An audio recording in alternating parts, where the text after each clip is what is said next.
gros morceau, le haut-parleur. Alors, on va faire une petite présentation rapide.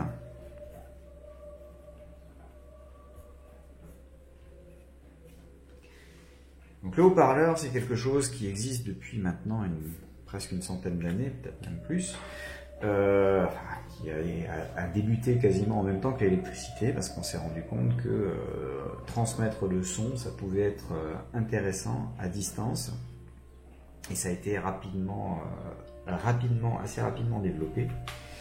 Et l'idée est la suivante: vous avez une membrane, et cette membrane va vibrer et va mettre en mouvement l'air de la même manière qu'une voix met en mouvement l'air. Et pour faire vibrer cette membrane, on utilise une bobine qui est embobinée autour de ce nez ici qui correspond à un pôle nord magnétique.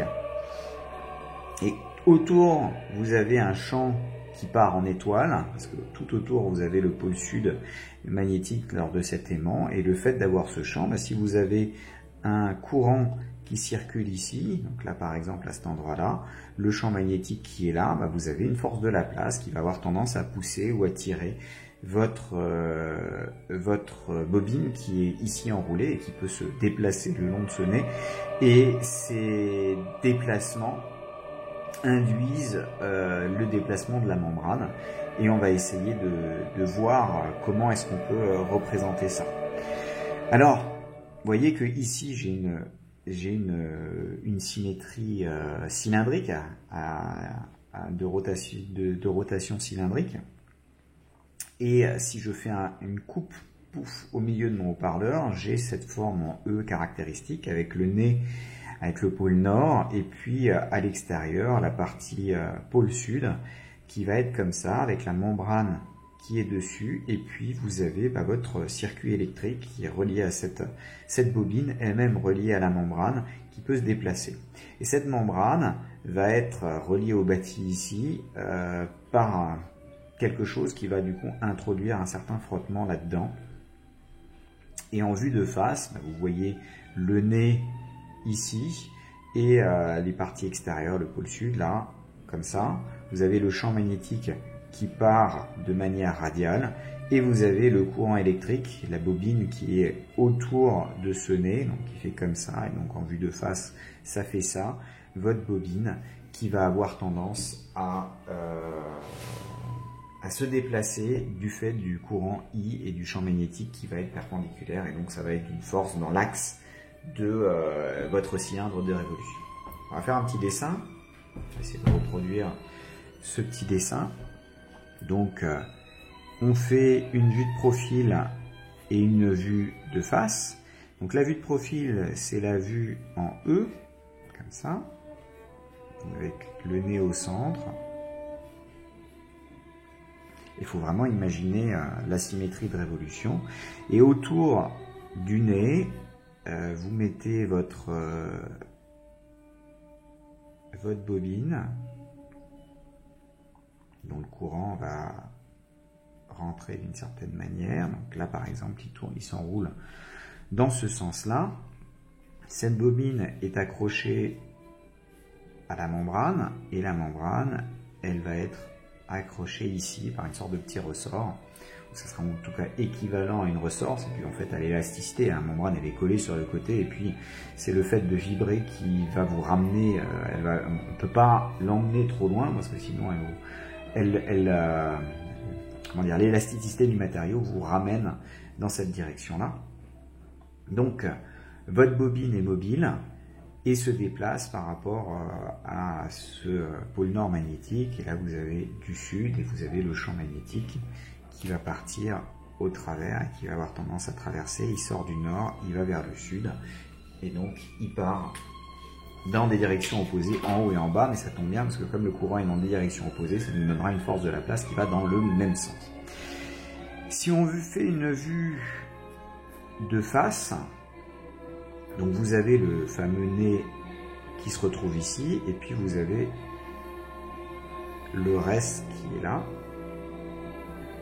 Donc là c'est toujours mon pôle sud, mon pôle nord, et puis vous avez la bobine qui s'embobine là autour, avec le courant, bah, si je mets une vue de face en regardant dans ce sens-là, mon courant il va dans cette direction-là. J'ai le champ magnétique qui part dans ces directions-là, à chaque fois, hop, de manière radiale. Donc ça c'est B. Là aussi, toujours en vert. Et j'ai le courant I qui se balade autour. Et le fait d'avoir I vectoriel B, ça me donne par exemple là une force qui va aller vers l'arrière. Ici aussi, ici aussi. Bref, je vais la voir dans tous les sens. Alors là, on a de nouveau un souci pour calculer le flux du champ magnétique au travers du circuit. Parce que le circuit, il est... si on prend des spires, des vrais spires comme ça, le champ magnétique, il est parallèle à la surface. Et donc perpendiculaire au vecteur surface. Et donc le flux serait nul. Alors, les spires ne sont pas vraiment des spires. C'est-à-dire que ça s'enroule et ça part comme ça fait une sorte d'élastique, enfin d'hélice qui se déroule. Et donc, on passe un petit peu au travers. Mais pour estimer ça géométriquement, c'est extrêmement difficile. Donc là, on est à la limite de la modélisation d'une bobine en termes de... c'est des tas de petits anneaux qu'on a mis les uns à côté des autres. Ça marche bien dans beaucoup de situations où justement le champ magnétique est perpendiculaire à ces anneaux. Donc le fait d'avoir une hélice plutôt que des tas d'anneaux juxtaposés, ça ne change pas grand-chose. Mais là, on va avoir un vrai gros problème à ce niveau-là pour réussir à obtenir notre résultat. Donc, on va essayer de changer notre fusil d'épaule et de voir si par hasard on ne pourrait pas modéliser ça différemment. Alors vous voyez que mon champ magnétique il va toujours comme ça. Donc si je prends, supposons que je coupe ici à ce niveau-là mon fil, tout en gardant le courant. Et là j'imagine, hop, je déplie mon système. Je prends là, je le déplie comme ça. Donc là, je vais partir dans ma modélisation. Modélisation en tant que rail de Laplace.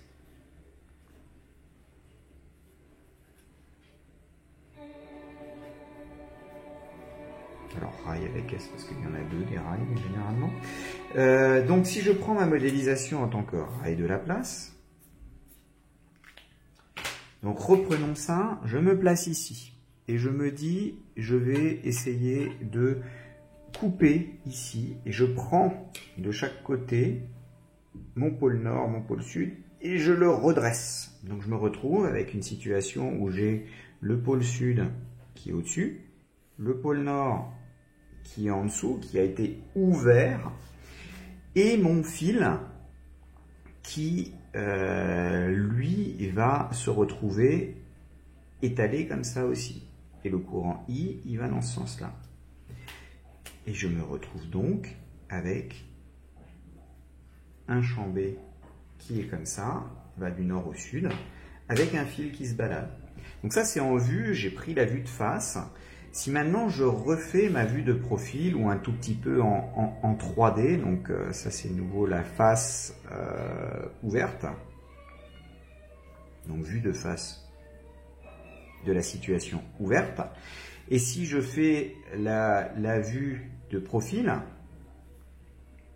et si je dis bah, ma bobine en fait c'est une hélice, bah, je continue à dérouler mon hélice tant que j'arrive à tourner, je continue à dérouler, j'imagine que j'ai toujours le nord en dessous, le sud au-dessus, bah, je me retrouve avec un système qui est complètement déroulé là, et un champ magnétique, je vais peut-être même me prendre dans ici, et puis je vais le dérouler avec le sud là, donc je le prends comme ça, et je regarde, je me retrouve avec mon fil qui correspond à ma bobine qui est entièrement déroulée, je me retrouve avec un champ magnétique qui globalement vient vers moi, et puis bah, étant donné que j'ai deux fils qui sont censés venir là, avec potentiellement un générateur de l'autre côté, je me retrouve avec ces deux fils, hop, mon générateur est là. Et ce truc-là, qui est un barreau mobile. Ben oui, puisque la bobine qui est ici, elle peut se déplacer. Donc le barreau qui est là, il peut se déplacer dans le champ magnétique. Et étant donné que j'ai repris ma bobine et que je l'ai déroulée, ce barreau va avoir des déplacements qui vont être dans ce sens-là et qui vont faire varier une belle surface. Je me retrouve exactement avec ma surface variable et donc ma situation en tant que rail de Laplace. Et c'est là où on va pouvoir travailler et essayer de voir un petit peu les choses. Alors essayons de modéliser notre rail de Laplace et de mettre tous les ingrédients nécessaires à la résolution des équations. Donc on va commencer par dessiner en pseudo 3D notre système. Donc déjà je commence par considérer que l'ensemble des fils peut être ramené avec une grosse résistance R qui va être à l'intérieur de votre système. Vous avez aussi que cette bobine donc dans votre haut-parleur est alimentée avec une tension d'un générateur et que cette tension de générateur va dépendre du temps. Votre bobine, on l'a dit, on l'a dépliée et donc c'est équivalent à un rail qui peut se déplacer selon cet axe-là. Alors on va tout de suite mettre les axes, on a X, Y et Z, comme ça tout le monde sera d'accord sur les différents axes correspondants. On va dire que justement la zone entre les deux fils ici, les deux rails, on va appeler ça A, ça va correspondre à la longueur en fait de votre bobine qui est dépliée.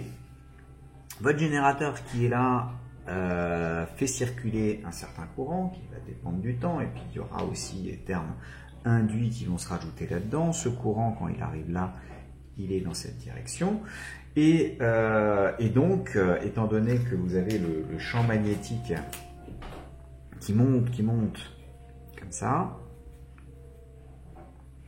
là vous allez avoir une force de Laplace, donc un I qui est là, un B qui monte, donc une force de Laplace vers la gauche qui va avoir tendance à ramener, si I est positif, votre bobine vers la gauche ou à le pousser vers la droite si jamais I se retrouvait être négatif.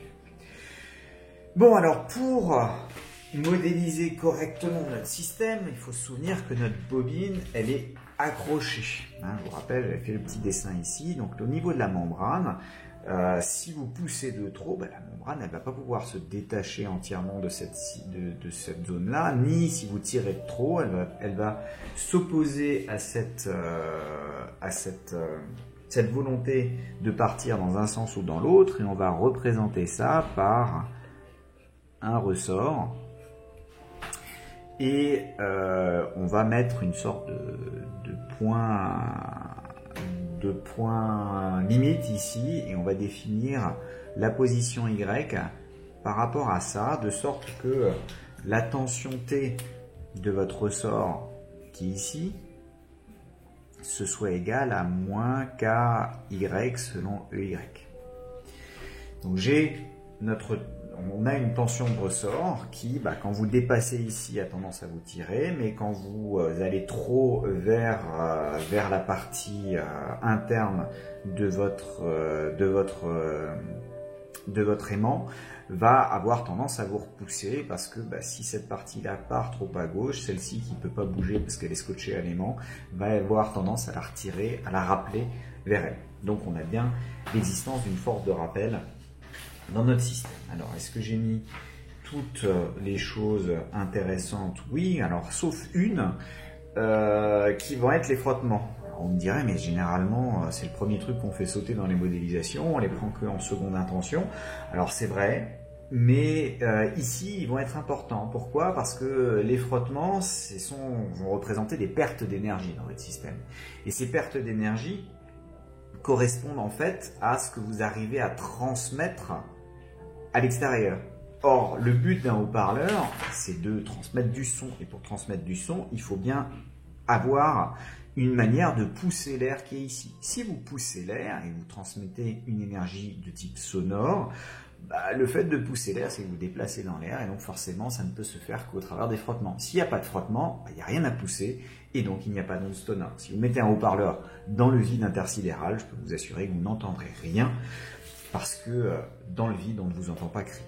Donc là, c'est exactement la même chose. On a besoin d'un ingrédient supplémentaire, et donc par exemple, si j'imagine que le mouvement est en train de se faire vers la gauche, je vais avoir une force de frottement qui va être en moins, allez hop, on va changer un petit peu, moins lambda V pour avoir la représentation et puis être en accord avec, les notes de cours correspondantes. Bon, donc maintenant qu'on a ça, normalement vous avez tout à disposition pour pouvoir trouver à la fois... Ah non, il va manquer juste un petit détail. Donc d'abord, je marque équation électrique. Donc on va essayer de trouver l'équation électrique. Et le petit détail qui manque, c'est que on ne va pas négliger l'auto-inductance de notre système. Donc on va devoir bien y penser. Pourquoi? Parce que là, vous avez une bobine. Et une bobine, c'est caractérisé par une inductance. Et je vous ai dit un petit peu plus haut dans le cours qu'on a un certain flux propre qu'on pouvait écrire sous forme de l'inductance qui ne dépend que de la géométrie de votre système fois le courant qui circule. Et donc, on va avoir un flux total qui va être le flux du champ magnétique extérieur plus le flux propre qu'on utilise, dont on va utiliser cette expression-là. Et à partir de là, maintenant, vous êtes capable de me déterminer l'équation électrique et après l'équation mécanique. Donc je vous demande de vous arrêter pendant une dizaine de minutes et de réfléchir pour l'écriture d'abord de l'équation électrique et ensuite de l'équation mécanique qui va être va déterminer en fait l'équation différentielle d'évolution du Y, la position ici, comment ça va dépendre de I, et puis vos deux équations couplées vont nous permettre de faire une résolution de notre système. Allez-y, stop.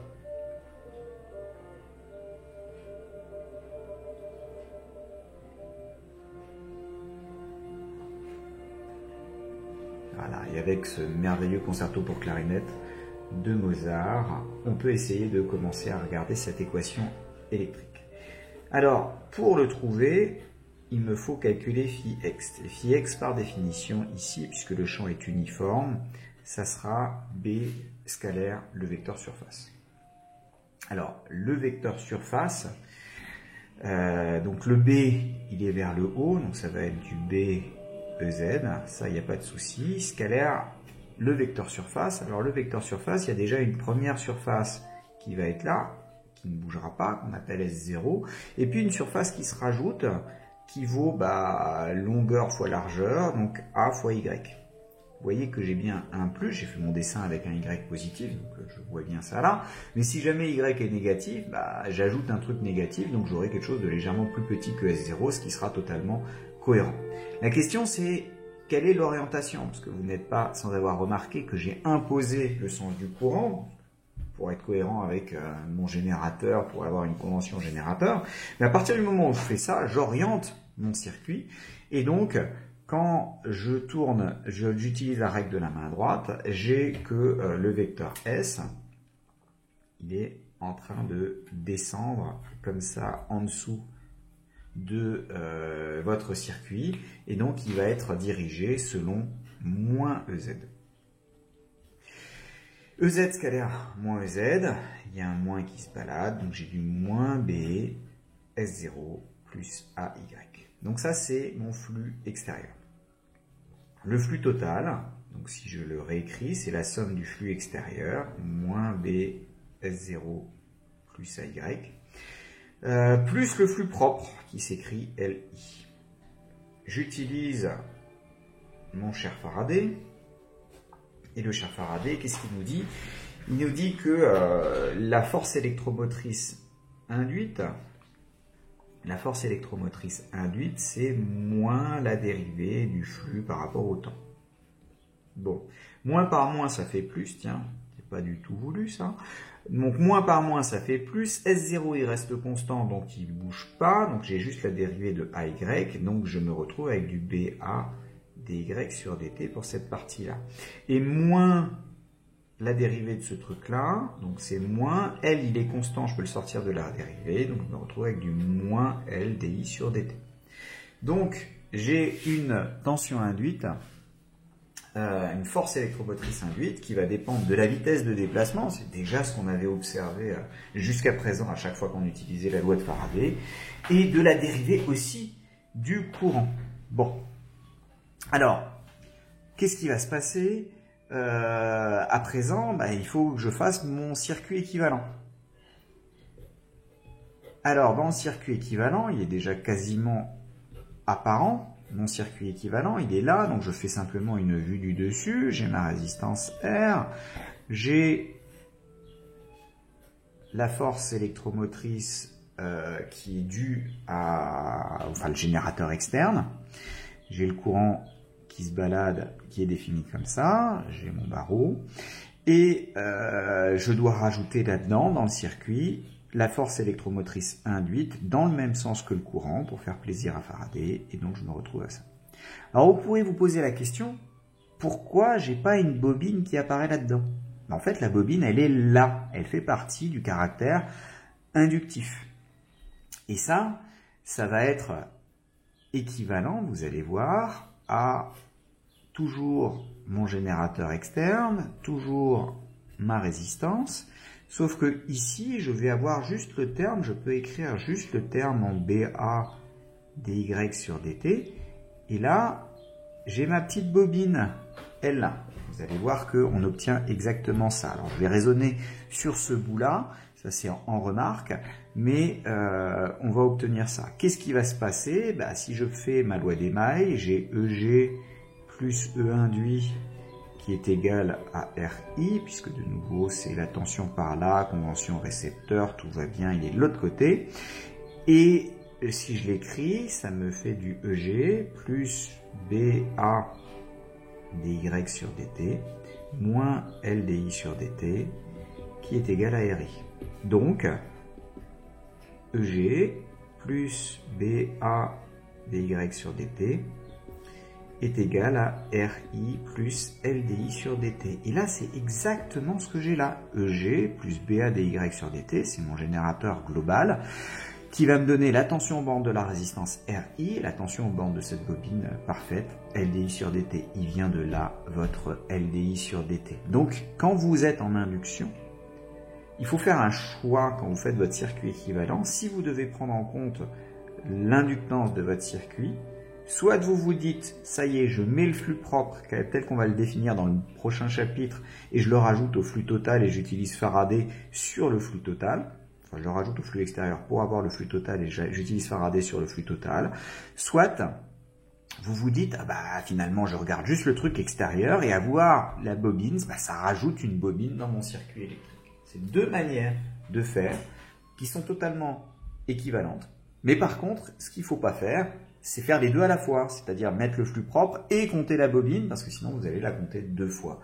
C'est comme quand vous regardez un satellite autour de la Terre, vous dites, bon, il y a la force gravitationnelle, et puis je vais compter le poids aussi, parce que le poids, c'est la force gravitationnelle, c'est juste une autre manière de le regarder, donc il faut le compter qu'une seule fois. Donc là, on obtient notre équation électrique qui fait intervenir du Y et du I. Et là, cette fois-ci, il y a des dérivés de I et des dérivés de Y. Donc, ça ne va pas être forcément simple de s'en tirer sans plus de précision. Alors, si je m'intéresse maintenant à l'équation mécanique. Donc, mon but, c'est d'appliquer ma relation fondamentale de la dynamique au barreau en essayant de voir. Je vais bien le faire. Je définis mon système. C'est le barreau. Alors bien sûr, ce barreau en question, c'est la bobine que je me suis amusé à étendre et à dérouler de manière à faire un barreau dans un champ magnétique qui soit tous uniforme et bien gentil partout. Donc le référentiel, c'est le référentiel du labo galiléen. Ça, il n'y a pas de souci. Et si je fais l'inventaire des forces, alors je vais vraiment traiter ce cas-là, donc comme si j'avais un vrai rail de Laplace. Il y a le poids de votre petit barreau et vous avez la réaction normale. Si je les dessine, vous avez votre poids qui va être comme ça vers le bas et puis votre réaction normale qui va être comme ça vers le haut, qui vont gentiment se compenser. Et puis de toute façon, je ne vais pas m'intéresser à eux parce que je vais faire la projection sur EY.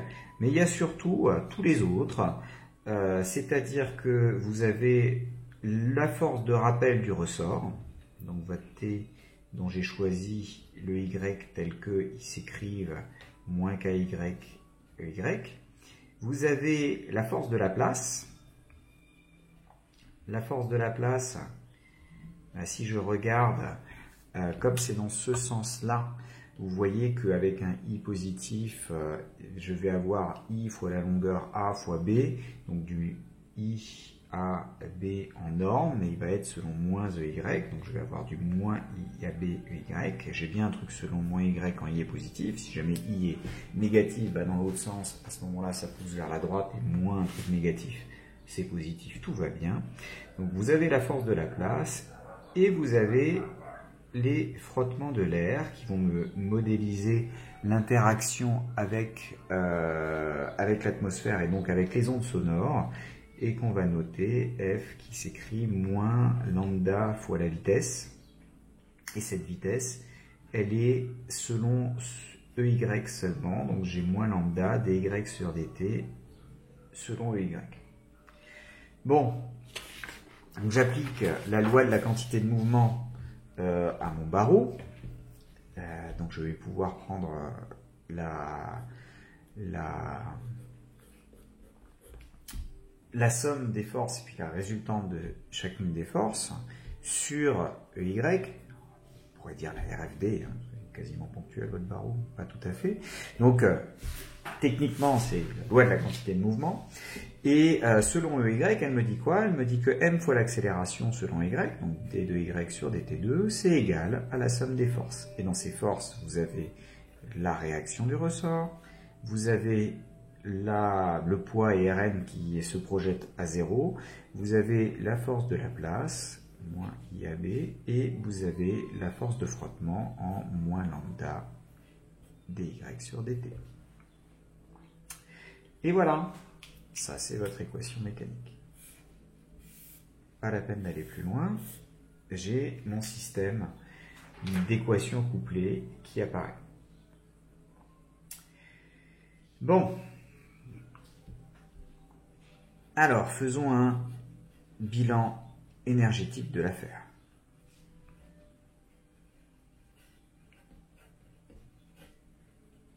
Donc, si on fait un bilan énergétique de l'affaire, on va de nouveau vérifier que j'ai bien un couplage électromécanique parfait.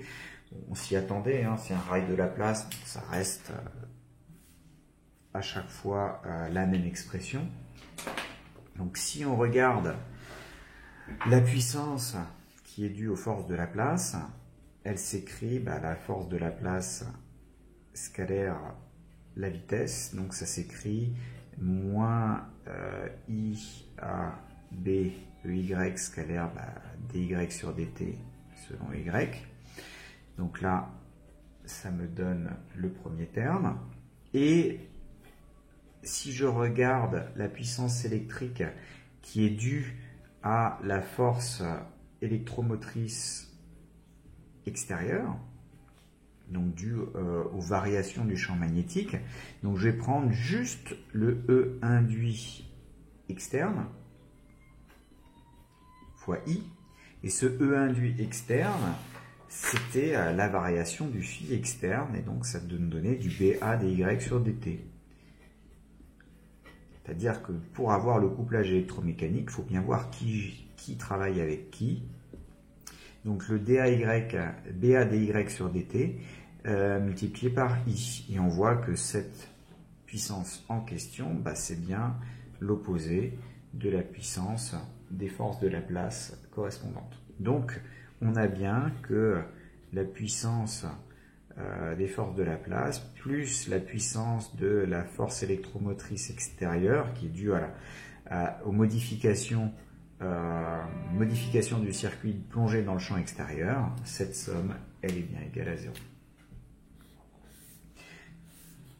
Alors là, ça permet quand même de voir qu'il faut être un tout petit peu prudent quand on essaye de regarder la puissance de la force de la place, enfin plutôt ce couplage électromécanique, parce qu'il faut bien regarder qu'est-ce qui est couplé avec quoi.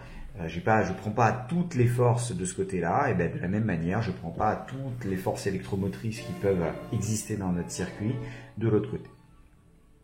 Bon, alors, je vais reprendre une nouvelle page parce que là on arrive à un truc qui va être un tout petit peu grand et on va faire ce qu'on appelle un bilan de puissance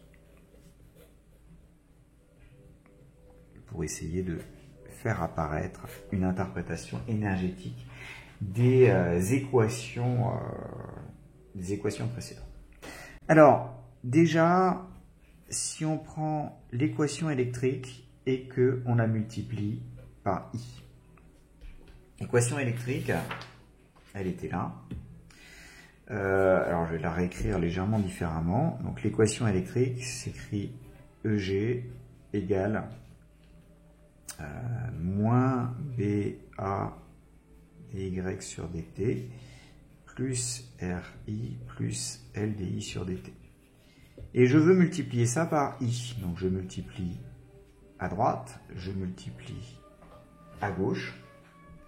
Et donc je me retrouve avec cette expression-là. Alors je vais le développer. C'est EG de t fois I de t. Ça, c'est la puissance instantanée qui est fournie par le générateur. Ça va être égal à RI carré, première chose, plus un terme en LI DI sur dt. Ah tiens, ça devrait vous rappeler de vieux souvenirs du début de l'électricité. Et un terme en moins BAI dy sur dt. Bon, donc ça c'est la première équation. Si je prends l'équation mécanique et que je la multiplie, c'est le truc habituel, on multiplie par θ point quand on avait un machin qui variait en fonction de θ, x point quand c'était en fonction de x, là j'ai un y, on multiplie par y point. Notre fameuse astuce méthode qui revient ici. Bon, alors quand je la multiplie, je me retrouve avec à droite du mdv sur dt fois v. Là, on va noter ça v. Qui va être égal à moins ky fois dy sur dt. Alors là, je l'ai noté juste comme ça pour vous faire apparaître quelque chose, et puis vous verrez quoi tout à l'heure. Moins IAB fois dy sur dt et moins lambda, alors ça c'est mon V, donc je me retrouve avec du V fois V, donc du V carré. Bon, qu'est-ce qui se passe entre ces deux choses-là? C'est que on se rend compte qu'il y a un machin là qui est commun ici et là. Et donc on va pouvoir isoler ce truc-là dans la deuxième équation. Hein. De cette équation-là, on trouve moins IAB dy sur dt. Enfin, plutôt moins IAB dy sur dt, comme ça je pourrais te remplacer avec le moins, qui va être égal à ça. Tiens, ça c'est quoi? C'est vitesse fois dérivée de la vitesse. C'est la dérivée de v carré sur 2 par rapport au temps. Donc si je mets le m à l'intérieur, je me retrouve avec la dérivée de 1/2 de mv carré. C'est la dérivée de l'énergie cinétique. Et c'est bien ça en fait, multiplier, mon astuce qui sert à multiplier par la vitesse, correspond à retrouver le théorème de la puissance cinétique. Finalement, ça reste assez cohérent. Bon, lui je le passe de l'autre côté. Y fois dy sur dt, ben ça c'est la dérivée de y carré sur 2 par rapport au temps. Donc je me retrouve avec la dérivée de 1/2 de ky carré. Ça c'est quoi? Ben ça c'est l'énergie potentielle élastique qui est dans le ressort. Et puis lui, je le passe de l'autre côté aussi. Je vais le garder sous cette forme-là. Ça me donne une lambda V carré. Donc en remplaçant là-dedans, je me retrouve avec la puissance fournie par le générateur. C'est égal à la dérivée. Alors, je vais prendre d'abord les termes que j'ai pas pu écrire sous forme de dérivée.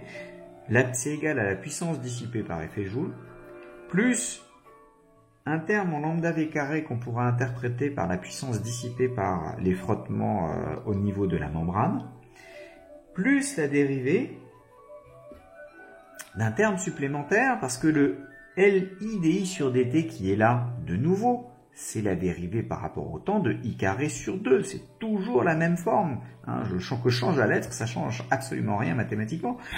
Donc j'ai la dérivée de un terme en énergie cinétique, un terme en énergie potentielle, élastique, et un terme en 1/2 de LI carré.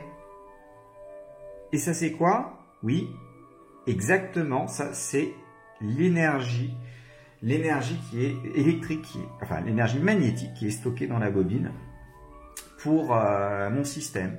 Donc l'énergie, la puissance fournie par le générateur est en partie dissipée soit par effet Joule, soit dans les frottements avec l'air, ce qu'on veut finalement, ce qui nous intéresse, et en partie sert à faire varier l'énergie totale de mon système sous la forme énergie cinétique, énergie potentielle et énergie stockée dans la bobine sous forme magnétique. Donc ça, c'est vraiment le point à noter.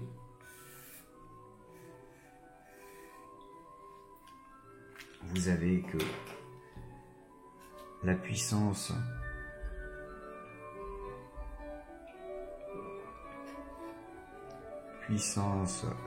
fournie par le générateur,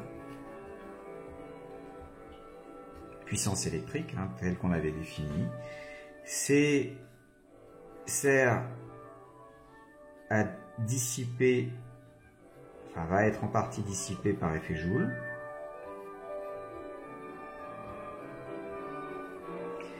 ou c'est pareil, la puissance dissipée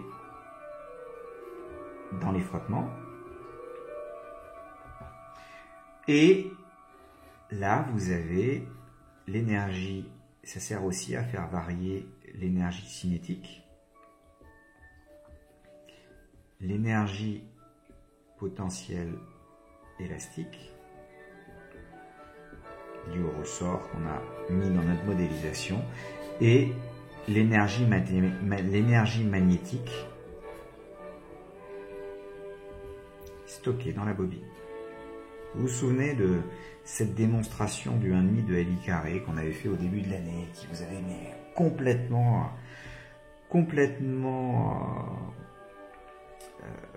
fasciné et surtout angoissé parce que c'était la première utilisation d'une intégrale. Maintenant, vous voyez, c'est tout simple. Hein, donc, si vous croisez votre ancien vous n'avez qu'à lui dire, t'inquiète pas, dans quelques mois, tu arriveras à faire ça très très facilement, sans aucun souci. Bon, alors là, c'est la puissance instantanée, c'est-à-dire à chaque instant, j'ai ce truc-là. Si je veux regarder, faire une moyenne, donc si on prend cette équation en moyenne,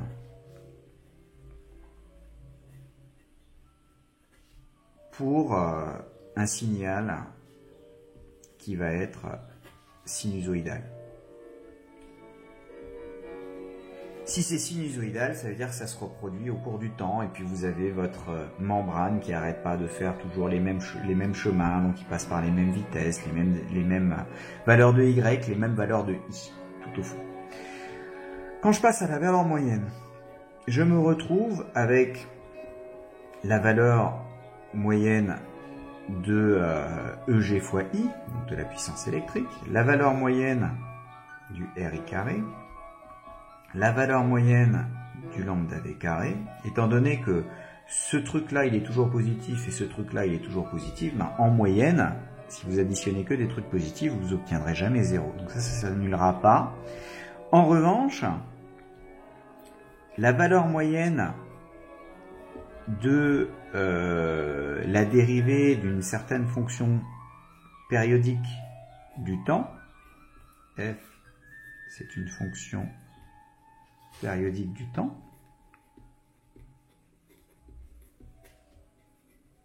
bah, si vous prenez la valeur moyenne de la dérivée, la valeur moyenne pour une fonction périodique, la valeur moyenne de df sur dt, ça va être 1 sur la période, l'intégrale de 0 à t, de df sur dt. Donc en fait, c'est 1 sur t, la valeur de f en grand T, moins la valeur de f en 0. C'est donc égal à 0, puisque votre fonction, elle est périodique, elle se répète dans le temps. Donc en moyenne, votre énergie, elle est transférée sous forme d'énergie cinétique, d'énergie potentielle ou d'énergie magnétique, mais la somme de ces trois trucs-là ne change pas en moyenne. Donc, je me retrouve avec la valeur moyenne de la puissance fournie par le générateur est dissipée par effet Joule ou par frottement avec votre système.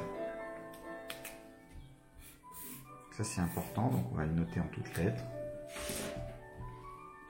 En moyenne, l'énergie, là on l'a fait en puissance, mais si on intègre, on aura l'énergie. L'énergie d'ici, l'énergie fournie par le générateur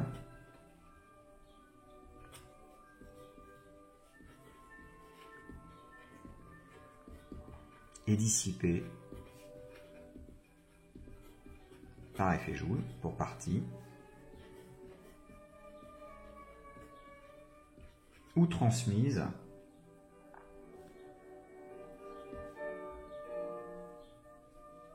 et transmise, convertie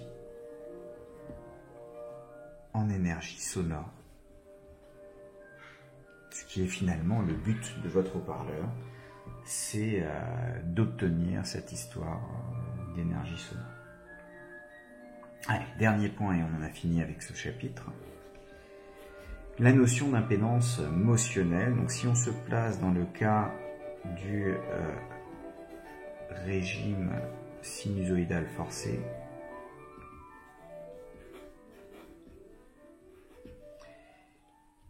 notion d'impédance motionnelle, donc une impédance qui est reliée au mouvement.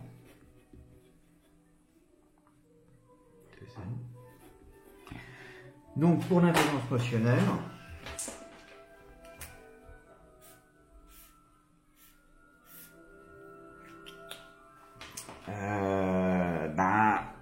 on fait une hypothèse de départ, c'est de se dire que le générateur, il fournit une tension de type E0 cosinus oméga t. Voilà, ça c'est notre hypothèse de départ.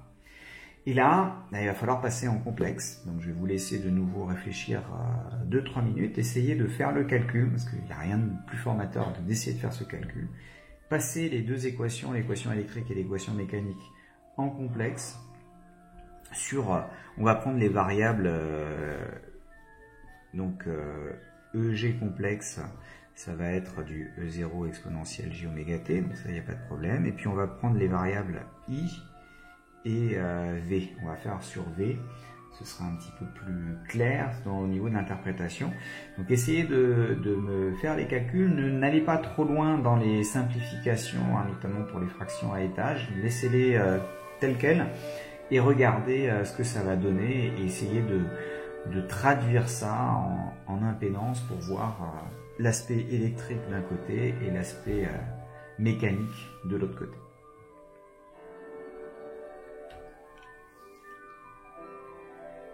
Alors, si on reprend nos deux équations, j'avais mon équation électrique et mon équation mécanique. Mon équation électrique, je l'ai réécrit, on peut la voir ici, et que je les passe en complexe.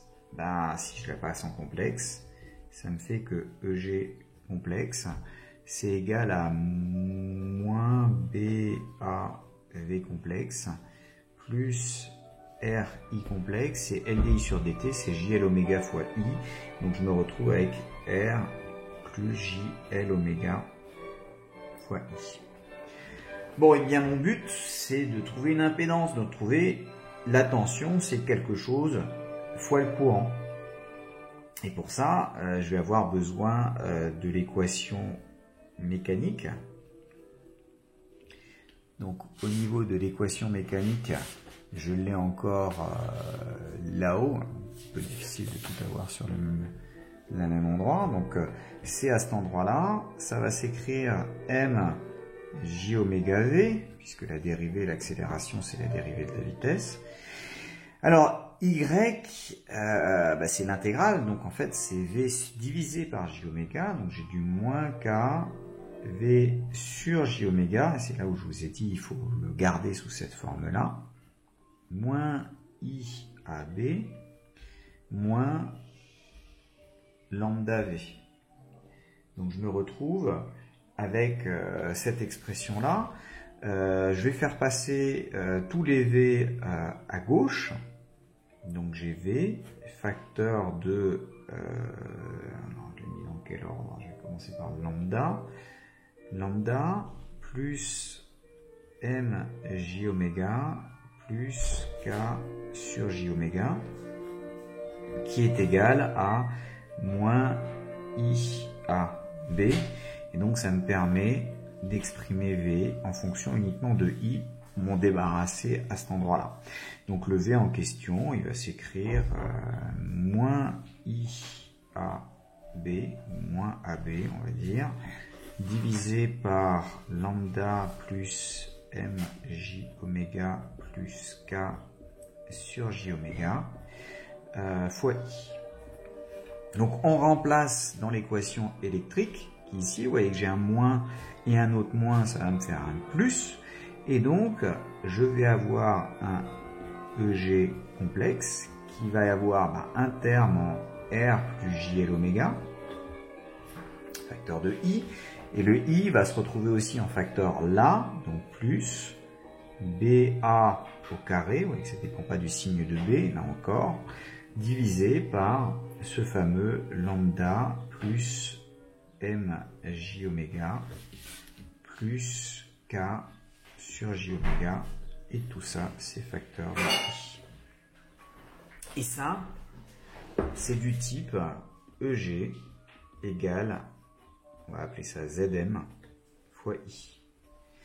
Ou Zm, c'est tout ça, ou Zi, U égale Zi, pardon.